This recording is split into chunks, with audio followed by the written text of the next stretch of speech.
Assalamualaikum warahmatullahi wabarakatuh. Perkenalkan, nama saya Fauzi dari kelas 04 TPLP 002. Hari ini saya akan mempresentasikan hasil praktikum jaringan komputer saya dari pertemuan 8 hingga 14. Lalu untuk hasil laporan praktikum pertemuan 8 saya yang berjudul Install WordPress di Ubuntu 22.04. Yang pertama kita lakukan adalah membuka server kita pada VirtualBox untuk mengecek IP address kita. Kemudian kita membuka aplikasi Putih, lalu login server kita. Jika sudah login ke Putih, kita langsung masuk ke dalam step-step penginstalannya. Yang pertama adalah pointing domain to IP di sistem operasi dasar kita. Yang pertama kita buka file host kita, lalu masukkan domain domain yang kita mau dan IP VM kita.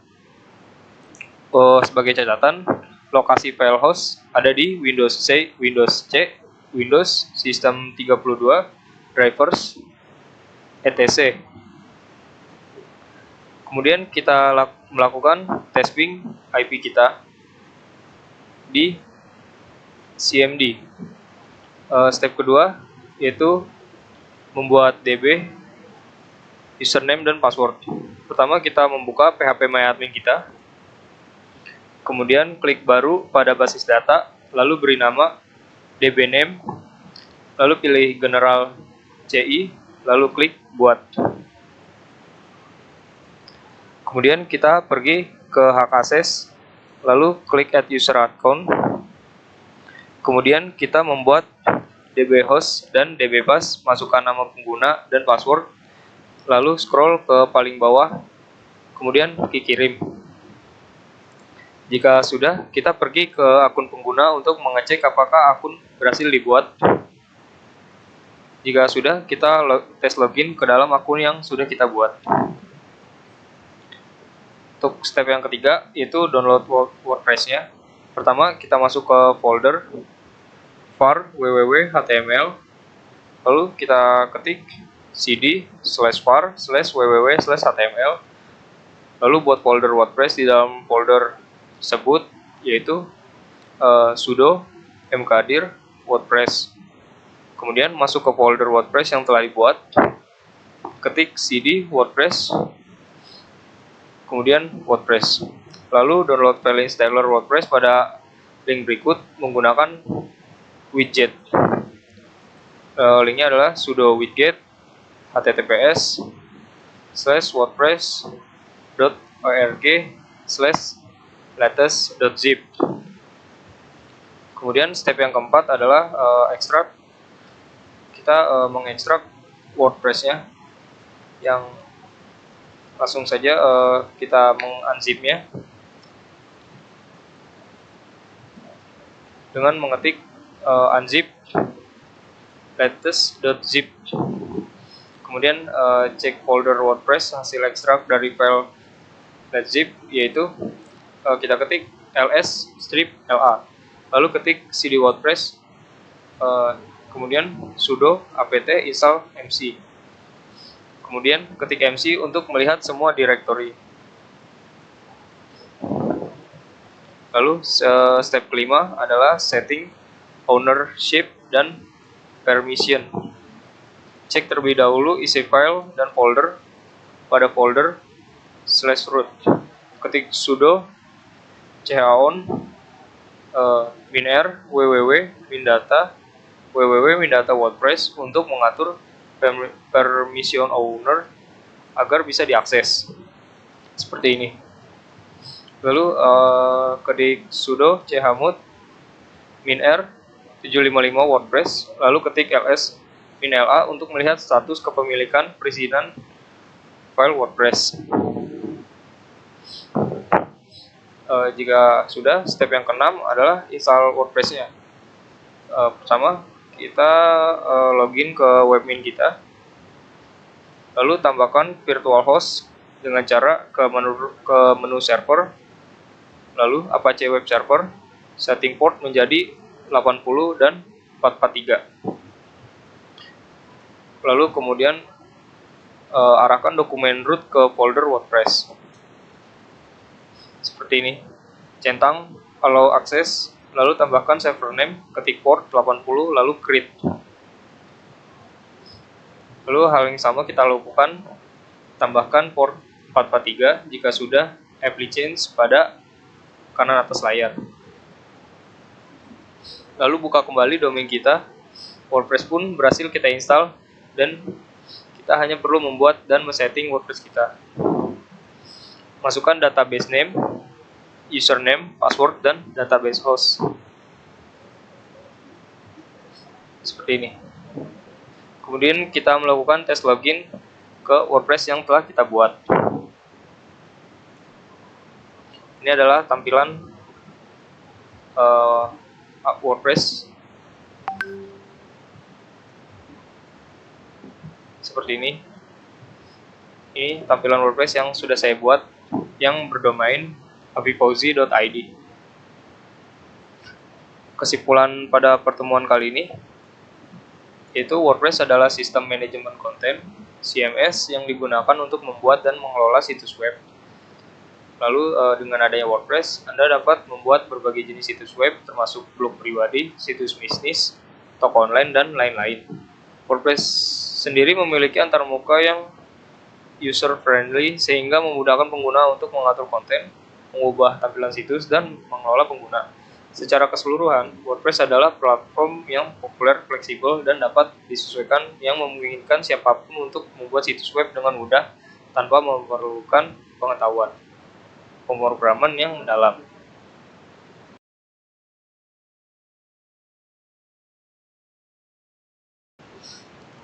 Selanjutnya, pertemuan yang ke-9 yang berjudul Active Directory Windows Server 2019. Ini adalah tugas kelompok. Berikut kelompok saya. Lalu yang diperlukan, yang pertama ada virtual machine. Kita bisa menggunakan VirtualBox atau VMware. Lalu ISO Windows Server 2019 serta jaringan internet yang stabil.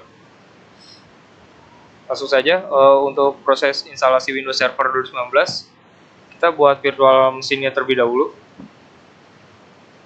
Kemudian setting networknya menjadi bridge adapter dan pilih allow all seperti ini. Kemudian langsung saja kita jalankan, lalu pilih bahasa Inggris, pilih versi standar full installation seperti ini, lalu pilih Windows only, pilih disk yang akan digunakan untuk instalasinya, lalu proses instalasi dimulai. Ini adalah proses booting ke dalam Windows Server. Lalu buat password yang akan digunakan untuk login ke Windows Server. Dan kita berhasil masuk ke dalam desktop Windows Server 2019. Kemudian kita mengganti nama server. Masuk ke dashboard Server Manager. Jika sudah, kita klik next untuk melanjutkan ke setup berikutnya. Lalu kita klik yang Active Directory Domain Service yang ini. Kemudian klik Add Features untuk melanjutkannya. Setelah klik Active Directory, lalu kita checklist juga bagian Remote Access yang ini. Kemudian checklist juga Remote Assistance dan Remote Server Administrator Tools. Lalu klik Next untuk melanjutkan setup Active Directory. Kemudian klik Install untuk install Active Directory-nya. Berikut adalah proses instalasi Active Directory. Jika sudah, pilih Promote this server to a domain controller. Lalu masuk ke Deployment Configuration, kemudian pilih Add, New Forest. Jika sudah bikin nama domain kita, lalu next. Selanjutnya masuk ke domain control option, checklist, DNS server, dan global catalog. Lalu kita buat password untuk DSRM-nya, lalu klik next. Kita masuk ke bagian DNS option, lalu next. Di additional option, masukkan kembali domain yang sudah dibuat tadi.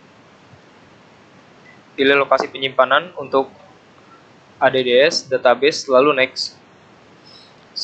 Review semua settingan yang sudah kita setup sebelumnya. Bila sudah sesuai, kita klik next saja. Lalu ADDS sudah terinstall. Setelah reinstall, kita diminta untuk merestart server. Jika sudah merestart, kembali masuk ke dashboard, lalu kita pilih tools dan Active Directory User and Computers. Di sini kita bisa klik kanan, User, New User. Buat user baru sesuai nama anggota kelompok, contoh Afi Fauzi. Buat password untuk user Afi Fauzi, lalu checklist password never expired. Lalu klik finish. Masuk domain kita, bila ada notif seperti ini, tandanya klien berhasil terhubung ke server. Ini seperti ini ya. Jika sudah, lalu kita coba login ke dalam Windows client yang sudah kita buat. Lalu kita lakukan testing. Maka jika sudah selesai, akan berhasil seperti ini. Kesimpulan pada pertemuan kali ini yaitu Active Directory adalah layanan directory yang disediakan oleh Windows Server yang berfungsi sebagai repositori sentral untuk menyimpan informasi tentang pengguna komputer, grup, dan sumber daya lainnya dalam suatu jaringan. Lalu, Active Directory menyediakan fitur autentikasi dan otorisasi yang kuat, memungkinkan administrator mengontrol akses pengguna terhadap sumber daya jaringan. Dengan menggunakan konsep kebijakan grup, administrator dapat menerapkan hak akses khusus untuk pengguna atau grup tertentu. Active Directory menggunakan model database hierarkis yang disebut domain untuk mengorganisir dan mengelola objek-objek tersebut. Sekian.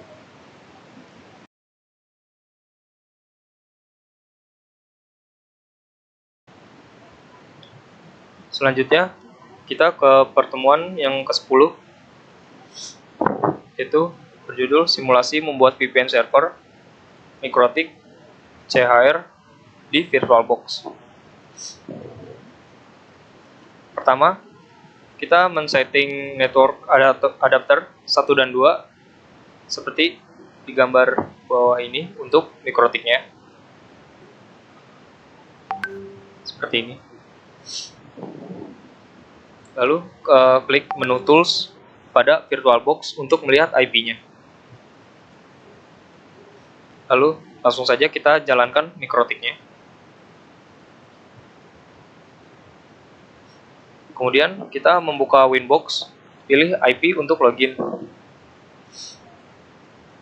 Jika sudah masuk, kemudian pilih IP, kemudian addresses.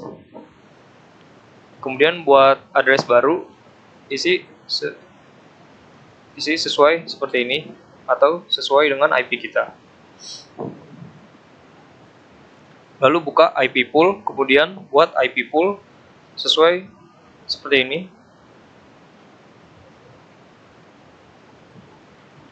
Lalu masuk ke DHCP network, lalu kita men-setting seperti ini.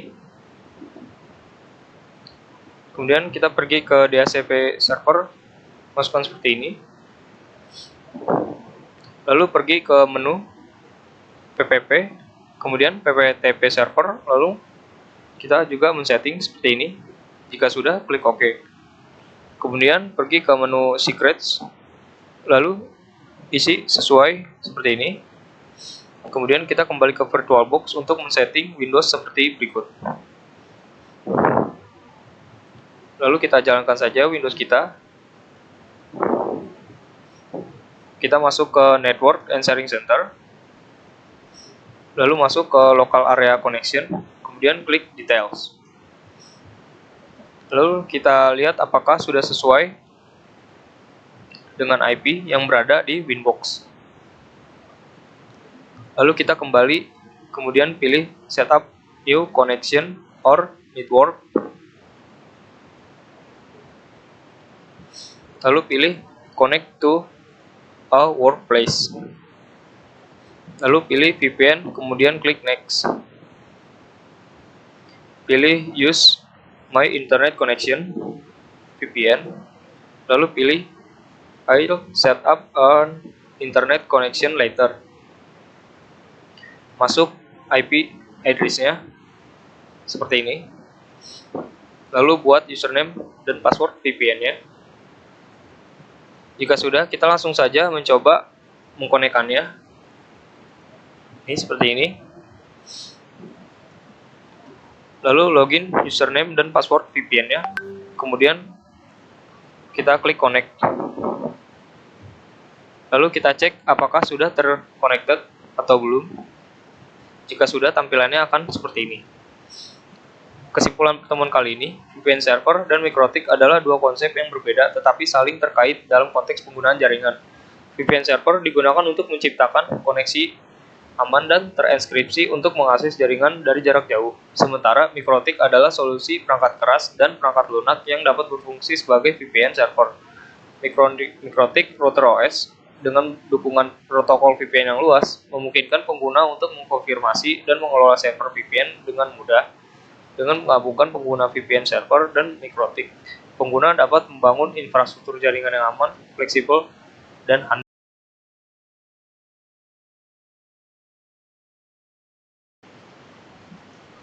Selanjutnya, kita ke pertemuan yang ke-11, yaitu yang berjudul Cloud Service VPS. Ini adalah kelompok saya. Yang kita perlukan adalah membeli domain, lalu membeli VPS, dan buat 3 VM untuk masing-masing anggota.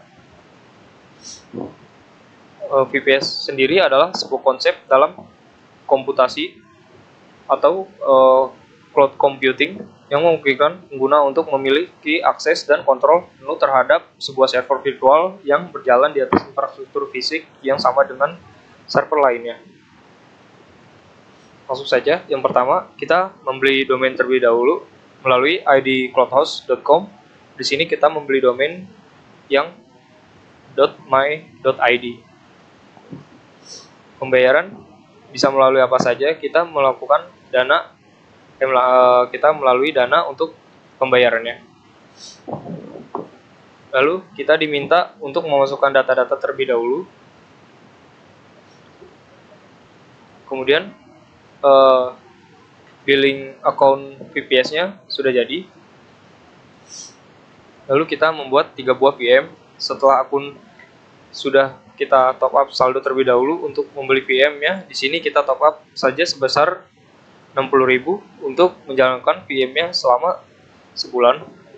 Lalu setelah ini kita masuk ke compute, kemudian pilih virtual machine, klik create, lalu new VM. Lalu kita setting VM-nya seperti ini, Ubuntu 20.04 It's Indonesia South Jakarta, dan billingnya yang 50.000 seperti ini. Lalu kita diminta untuk membuat username dan passwordnya yang akan kita gunakan di putih nanti. Lalu buatlah 3 VM untuk masing-masing anggota kelompok. Yang pertama, saya ingin memasukkan VM teman saya yang bernama Valentinus, yaitu dan yang kedua VM saya, VM Afif. Yang ketiga adalah VM parent. Lalu kita langsung testing remoting di putih. Testing berikut adalah testing VM untuk Valentinus, ini untuk VM parent, dan VM saya Afif. Lalu kita masuk ke dalam cloudflare.com untuk membuat akun baru. Lalu kita masuk ke dashboard Cloudflare-nya. Di bagian dashboard-nya kita klik website di bagian sebelah kiri dan tuliskan web kita dengan domainnya .my.id. Lalu kita klik add site. Kita pilih paket yang free saja. Lalu kita kembali lagi ke ID CloudHost, ke bagian My Domains, klik titik 3 paling kanan dan pilih Manage Name Server. Kembali lagi ke Cloudflare, kita masuk ke bagian Overview, lalu kita copy Cloudflare Name Server ke dalam CloudHost. Copy di bagian server name 1 dan name server 2. Setelah berhasil, tampilannya akan seperti ini. Kembali lagi ke Cloudflare, masuk ke menu DNS, lalu record, lalu kita pilih add record, tambahkan masing-masing nama kelompok dan IP yang ada di VM-nya. Ini add record untuk Varen, lalu add record untuk Valentinus seperti ini, dan add record untuk saya Afif. Dan akhirnya semua nama kelompok sudah masuk ke dalam record Cloudflare-nya. Kita bisa cek seperti ini, sudah masuk. Nah, untuk kesimpulan kali ini, VPS merupakan solusi hosting yang memberikan pengguna akses dan kontrol penuh terhadap server virtual yang berjalan di atas infrastruktur fisik. Dengan menggunakan VPS, pengguna dapat memanfaatkan sumber daya server secara eksklusif dan memiliki fleksibilitas dalam mengkonfigurasi dan mengelola aplikasi dan website mereka. VPS juga menawarkan skalabilitas yang tinggi, memungkinkan pengguna untuk menyesuaikan kapasitas server sesuai dengan kebutuhan mereka. Dengan biaya yang relatif jangkau, VPS menjadi pilihan populer bagi individu dan bisnis untuk menjalankan aplikasi online dengan kinerja yang stabil serta keamanan yang lebih tinggi daripada share hosting. Sekian.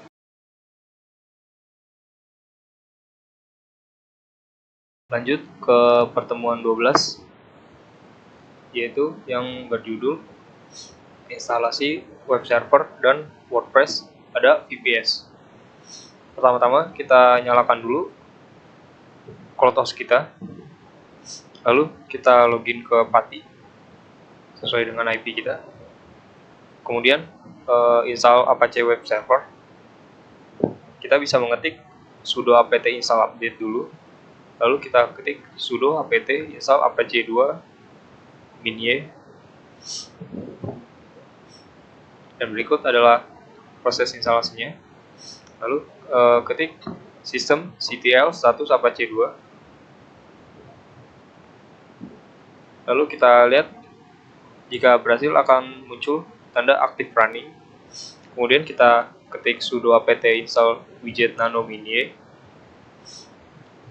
Jika sudah, kita ke step yang 2, yaitu install dbms mariadb v10.x. Yang pertama kita ketik sudo apt update dulu, lalu ketik sudo apt install mariadb min server mariadb min client. Ikut prosesnya. Jika sudah, kita bisa mengetik systemctl status mysqld, lalu ketik sudo mariadb min secure min installation, kemudian kita klik yes saja, lalu enter.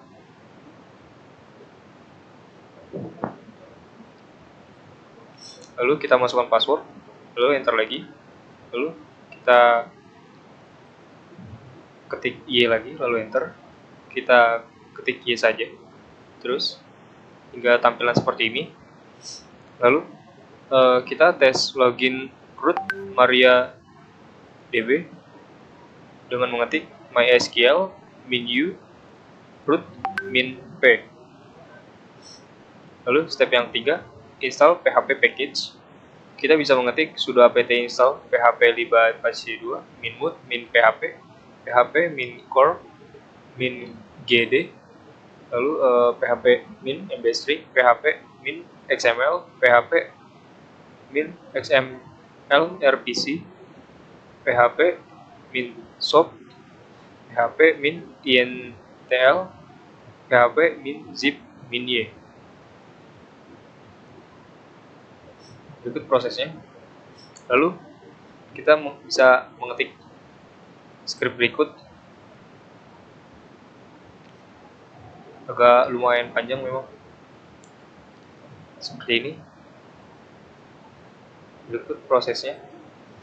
Jika sudah, kita cek PHP version, ketik PHP min version. Lalu buat file info PHP di dalam folder /var/www/html, kita bisa mengetik sudo nano /var www/html/info.php. Lalu buat kode PHP seperti di bawah ini. Jika sudah, kita klik save saja. Lalu kita bisa langsung membuka browser, ketik http:/IP address/info.php. IP addressnya kita sesuaikan dengan IP kita masing-masing. Lalu step yang keempat, instalasi PHP MyAdmin. Yang pertama, kita ketik sudo apt update terlebih dahulu, lalu install PHP MyAdmin.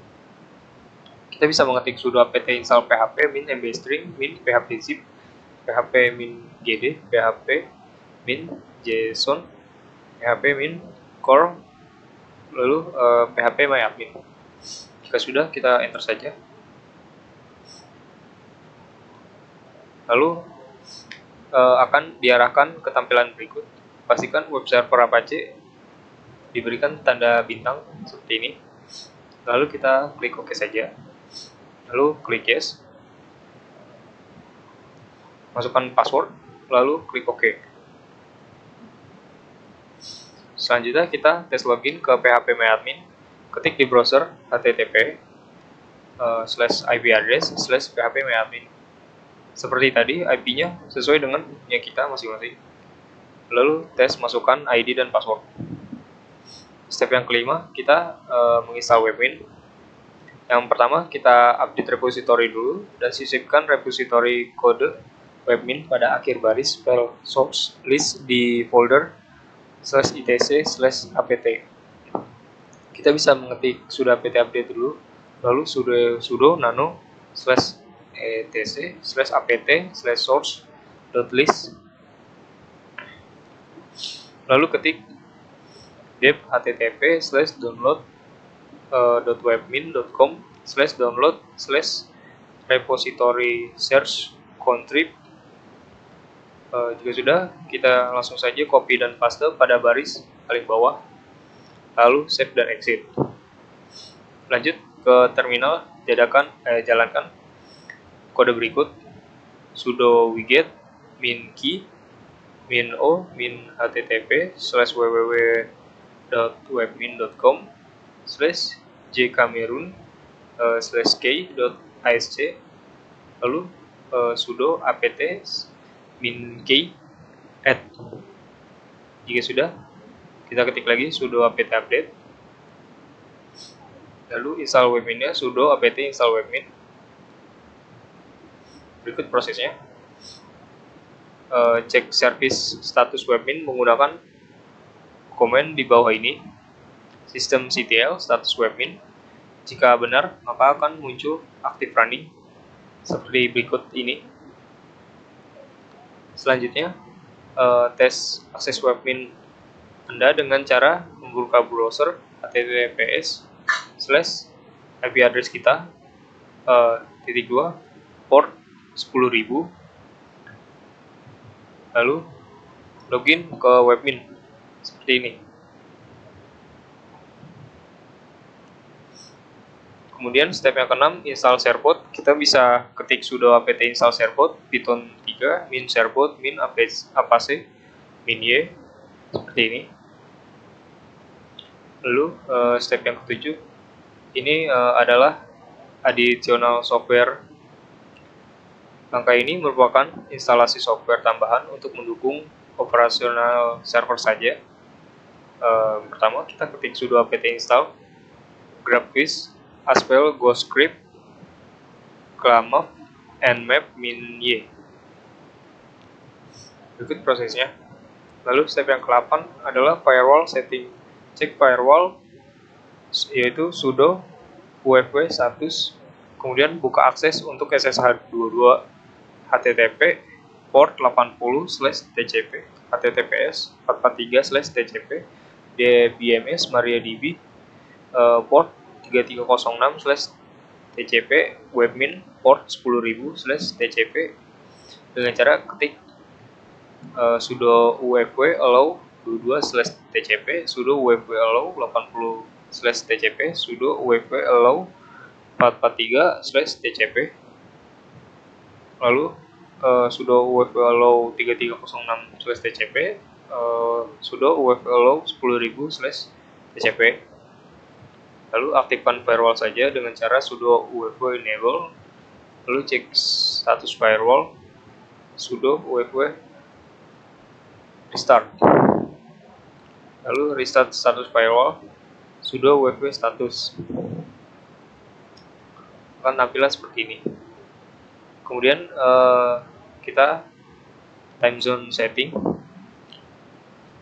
time zone server. Untuk perintah di bawah ini untuk untuk server dengan konfigurasi waktu Indonesia Jakarta, silakan sesuaikan untuk zona waktu yang lain. Untuk Asia Jakarta kita bisa mengetik sudo timedate.ctl set min time zone Asia /Jakarta. Lalu untuk mengecek zona waktu yang lain kita bisa mengetik timedate.ctl list min time zones. Untuk mengecek zona waktu saat ini pada server, kita bisa mengetik timedate.ctl. Lalu menginstal WordPress pada VPS. Step pertama, pointing domain ke server VPS kita. Jika domain utama, silakan disesuaikan dengan contoh example.com, type A, lalu IP address server, dan save. 2. Cek status propagasi domain seperti ini. Lalu step yang ketiga, download dan ekstrak file installer WordPress.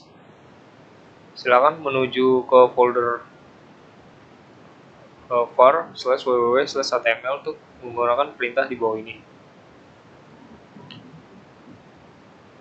Lalu download file installer WordPress, ketik seperti ini, dan ekstrak file installer WordPress, ketik seperti ini. Ini adalah prosesnya. Lalu setting permission folder dengan ketik sudo chaon dan sudo chamut seperti ini. Lalu step yang keempat adalah create virtual host. Buat dua konfigurasi virtual host dengan port 80 HTTP dan 443 HTTPS. Sesuaikan dengan domain dan serta arahkan ke folder installer WordPress yang telah diekstrak. Seperti ini. Ini yang pertama, kita membuat port 80 HTTP. Lalu yang port kedua 443 HTTPS. Jika pembuatan virtual host berhasil, maka akan muncul seperti tampilan di bawah ini. Lalu untuk step yang kelima, install SSL, let's encrypt. Perintah untuk instalasi SSL let's encrypt domain kita sesuaikan dengan domain Anda. Kita bisa mengetik sudo servot min apac min d. Lalu domain saya adalah wordpress.kelompok2jarkom.my.id. Lalu kita bisa ikutin step-step seperti di bawah ini.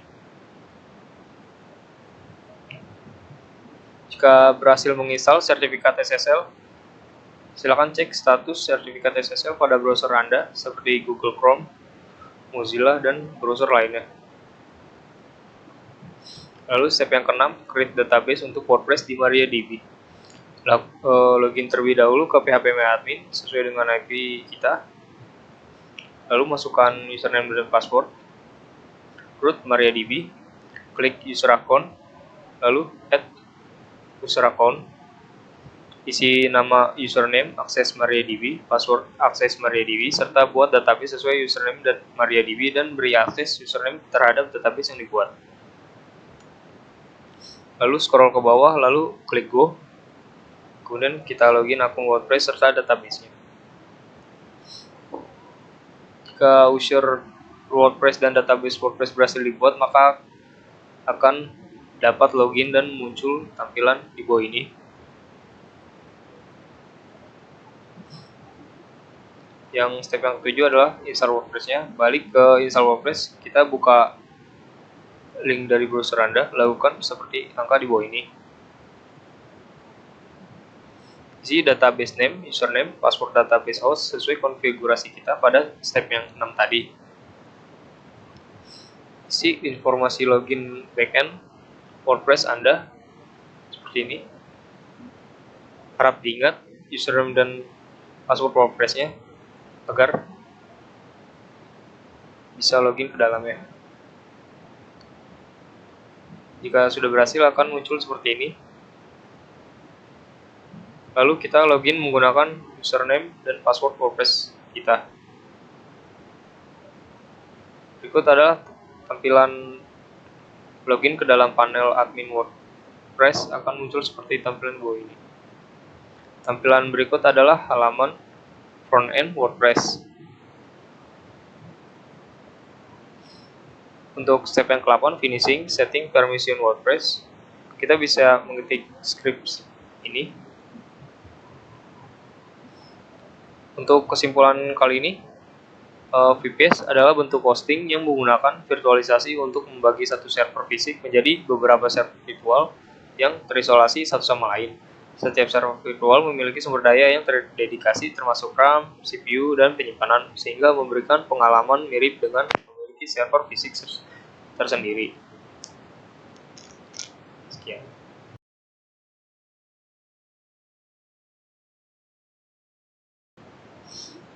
Lalu kita ke laporan yang ke-13, yaitu install Moodle. Step 1, pointing domain dan tambahkan a record. Step 2, cek status propagasi subdomain pada website DNS Checker. Step 3, download Moodle dan ekstrak Moodle. Silakan menuju directory atau folder /var/www/html di Ubuntu 20.04 server. Kita bisa mengetik sudo cd /var/www/html, lalu download Moodle dengan script sebagai berikut ini. Berikut prosesnya. Lalu unzip file installer Moodle, kita bisa mengetik sudo unzip Moodle min latest min 401.zip. Lalu ubah permission dan owner folder Moodle. Kita ketikkan saja sudo chmod min r 777/var/www/html/moodle.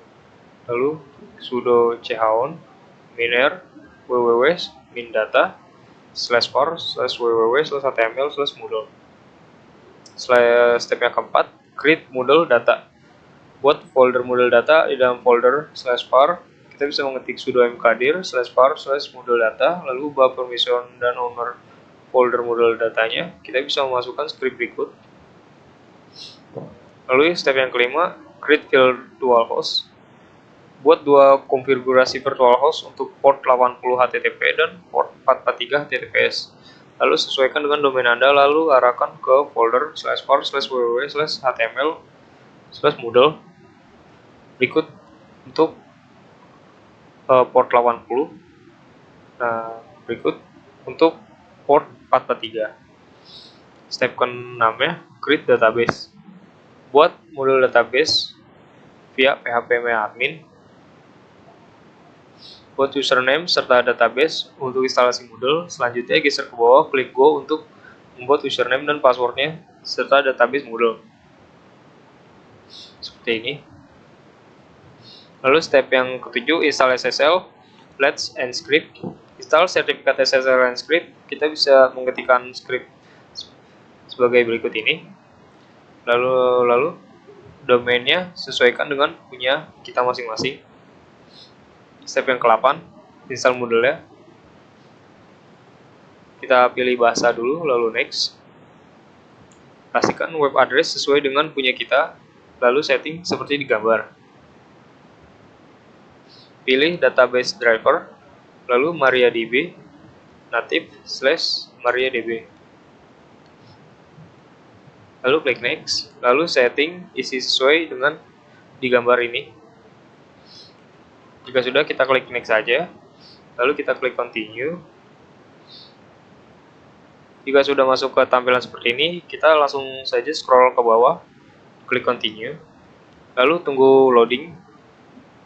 Pada bagian ini agak sedikit membutuhkan waktu untuk menunggu. Jika sudah, lalu scroll ke bawah, kemudian klik continue. Lalu kita setting-setting saja, isi sesuai seperti ini.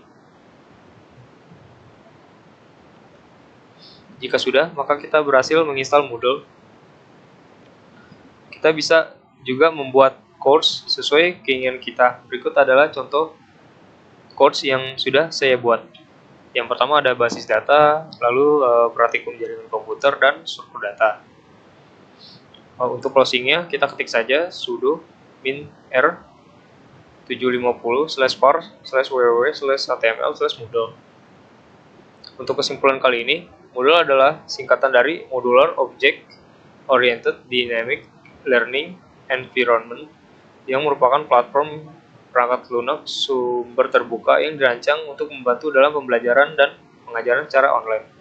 Moodle menyediakan berbagai fitur dan alat yang memungkinkan pendidik untuk membuat kursus online, mengatur tugas, mengirimkan materi, berkomunikasi dengan siswa, dan mengelola proses pembelajaran serta keseluruhan.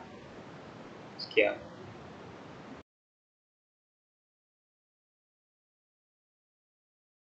Untuk yang terakhir, yaitu laporan pertemuan ke-14 yang berjudul membuat VPN Cloud. Pertama, kita membuka CloudHost kita, lalu klik New, lalu pilih app katalog. Lalu kita pilih saja Mikrotik CHR.6.47.8, lalu pilih lokasi di Singapura saja. Lalu pilih yang 69.000 per bulan, masukkan username dan password, masukkan resource name, lalu klik create, lalu masuk ke Winbox, kemudian masukkan IP VPN yang ada di CloudHost kita, kemudian klik connect. Masuk ke menu sistem, lalu klik user, lalu klik 2 kali pada menu admin, kemudian masuk ke menu password seperti ini. Lalu buat password, jika sudah, klik apply, lalu OK. Lalu pergi ke menu PPP, kemudian pergi ke menu SSTP server. Kemudian klik checklist di enable, klik apply, lalu OK. Seperti ini. Masuk ke PPP secret, setting, isi menu di bawah ini, klik apply, lalu OK. Kemudian kita pergi ke menu IP, pilih yang firewall, masuk ke menu NAT untuk mengatur new NAT rule pada menu action, lalu pilih masquerade, lalu apply, kemudian OK. Masuk ke setting, lalu pergi ke pengaturan VPN untuk membuat VPN, lalu isi dan setting seperti ini saja. Kemudian kita pergi ke website untuk mencari IP yang sudah kita buat pada VPN tadi. Berikut adalah tampilan sebelum, berikut adalah tampilan sesudahnya.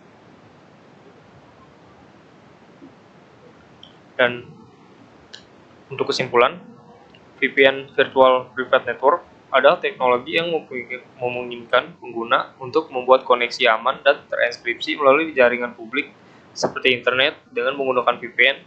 Data yang dikirim dan diterima antara perangkat pengguna dan server.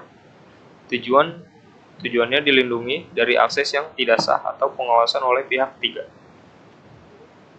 Berikut adalah VPN yang sudah berhasil saya buat.